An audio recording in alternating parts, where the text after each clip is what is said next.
amazing. You know, COVID-19 has been a real roller coaster for all of New Zealand, and considering we only have one roller coaster in New Zealand, it's actually been a real treat, to be honest. It's been a real wild ride. This is honestly the best job in the world. I love this so much, you know, because it can't go wrong. People are always like, Guy, what if no one laughs? I don't give a shit. People pay at the start of the show, not the end. And people are like, Guy, imagine doing an entire 1 hour show and getting no laughs for the entire show. I'm like, I don't have to imagine that. I did that in Christchurch last week. It was sweet as. I'm a mediocre white man. I can talk confidently for an hour with no laughs. I just pretend I'm doing a podcast.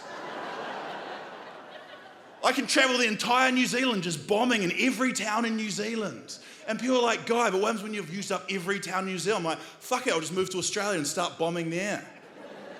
Shit, the Warriors have been doing it for 25 years.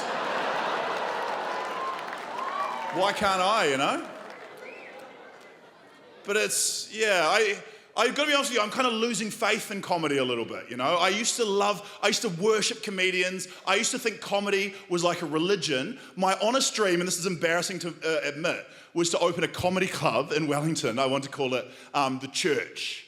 Because my favourite comedians, they were like the disciples or the apostles, and the comedians were like the priests. And unfortunately, I had to give up on my dream because all my favourite comedians got arrested on some sort of like horrific sex crimes, much like the actual church I grew up in. And it's weird because it's comedians, and it's like when it was like rugby league players, we were making all the jokes, and when it was priests, we'd be doing all the gags, but it's because comedians were just kind of staying hush about it, eh? We're just trying to pretend everything's normal, trying to ignore it. We're up here like, wow, Jetstar's pretty weird, Hamilton's a bit shit, women complain a lot, that's a classic stand-up bit, at least now we know why. We're like, have you ever noticed how women complain a lot? And women are like, it's because you're awful. And we're like, where's your evidence? And they're like, here's our evidence. And we're like, oh shit, that's quite a lot. It's the craziest thing. And dudes are attacking me online. They're like, oh, you're just jealous of Louis C.K. because he's a better comedian than you. Yeah, fucking so's Bill Cosby. Wake up. Oh, thank you. A couple of people going with me. The vast majority are like, what the fuck, you shut up about this guy. I'm serious. All my heroes have let me down. Honestly, Bill Cosby was my favourite comedian growing up, you know? Michael Jackson was my favourite singer. Woody Allen was my favourite director, you know?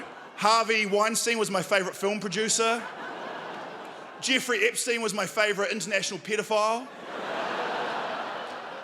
Jared from Subway was my favourite Jared from Subway. All my heroes have let me down. It's gutting, eh? You know? And it's weird because even the comedians who haven't been accused of anything are like creeping me out now. I think the comedy hides the creepiness, you know? Even Russell Brand, you know, when he was on MTV, everyone thought he was sexy as hell. But if you saw that lanky pirate freak coming towards you in the Pack and Save, you'd be ducking behind the Energizer battery centre, eh? That's the scariest guy I've ever seen in my life. The first Johnny Depp impersonator to somehow be creepier than Johnny Depp. And even what we've been through in the last 5 years, comedians are still so misogynistic, we're still sexist as fuck. I don't understand why it is, and it's often so subtle. For example, I'm sick of people having a go at bloody Kim Kardashian. Right? I'm not a huge Kim Kardashian fan, but I hate it when people are like, oh, what does she even do? What does she even do? Okay, she has a website, a fashion brand, a handbag range, a makeup range, an app, and the most successful reality TV show of all time. What the fuck do you do? And still people are like, oh, she only is famous off making a sex tape. She only got famous off having a sex tape. To those people I want to say, do you have any idea how hard it is to make a sex tape and get people to watch it? It is almost impossible. I've made like 3 or 4 sex tapes now. No one's watched any of them. Check them out after the show. They're all 30 seconds long. They're all available on podcasts. They're all one-man plays. You guys have been lovely. Thank you very much. Cheers.